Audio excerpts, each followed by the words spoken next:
Introduction.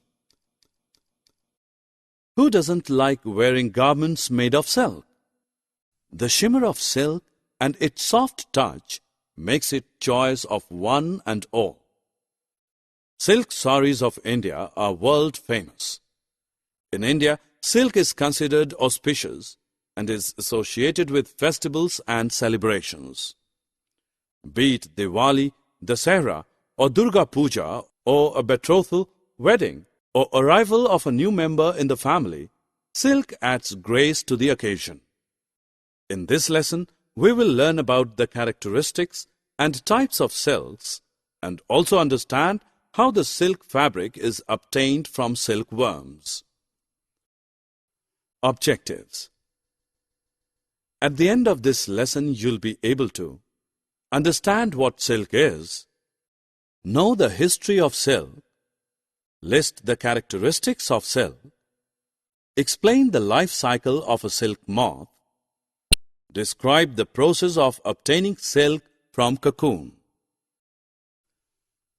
Silk is a natural protein fiber of exceptional strength, texture, and luster.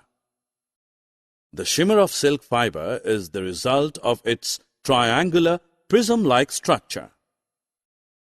Silk is produced by many insects such as silkworms, bees, wasps, and ants that use it for building their nests. Spiders also produce silk, but the silk produced by silkworms only is processed into silk fabric. Silk was discovered first in China by a Chinese empress as far back as 3500 BC. In India, there is evidence that silk was in use during the Indus Valley civilization. Today, India is the second largest producer of silk. Bulk of it is produced in Karnataka. India is also the largest consumer of silk in the world. Some famous silks of India are Dharmavaram silk, Kanjivaram silk, Mysore silk, Banaras silk, Murshidabad silk, etc. Silk is a strong and resilient fiber. It is soft to touch, but at the same time, it is not slippery. It has sheen and luster. It is hypoallergenic, that is to say, it causes less allergies in human beings. It absorbs moisture. Silk is warm in winters and cool in summers. It is easy to maintain. Tussar silk, Munga silk, and Kosa silk are different varieties of silk. These silks are obtained from the cocoons spun by different types of moths. Mulberry silk is the most popular of all categories of silk and is produced by mulberry silk moth that completely feeds on the leaves of mulberry plant. These moths are reared indoors and completely domesticated. Most of the commercial silk is mulberry silk. The silk obtained from the cocoon of this moth is soft, lustrous, and elastic and can be dyed in beautiful colors. It is time to check what you have learned. Drag and drop the correct options into the blanks. The life cycle of a silkworm begins with the laying of a microscopic egg and ends with the emergence of a beautiful moth.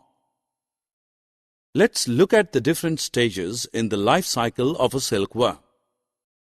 The female silk moth lays tiny microscopic eggs at the end of summer.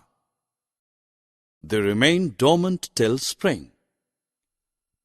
Come spring, tiny black caterpillars or larvae emerge from these eggs. These caterpillars feed on mulberry leaves and grow bigger and bigger. Then they spin a protective cocoon of silk threads around themselves. These cocoons are white or golden in color. Inside the cocoon, the caterpillars change into pupa. As long as the caterpillars pupate, they do not eat. After 2 or 3 weeks, beautiful silk moths emerge from the cocoons. Silk is processed from cocoons. Once the silkworms spin a protective cocoon around themselves, these cocoons are boiled in hot water to separate the silk fiber from the worms. Each cocoon is made of one single silk thread. The trick is to locate one end of the thread. Then it is easy to unwind the silk thread from the cocoon. The process of taking out threads from the cocoon for use as silk is called reeling. These silk threads are then used to manufacture silk fabric. Here's the life cycle of a silk moth. Drag and drop the correct image at the appropriate position in the given cycle. Let us start. Summary. Let us summarize what we have learned. Silk is a natural protein fiber. Silk was first discovered in China. Silk is strong and resilient. Silkworms are caterpillars of silk moth.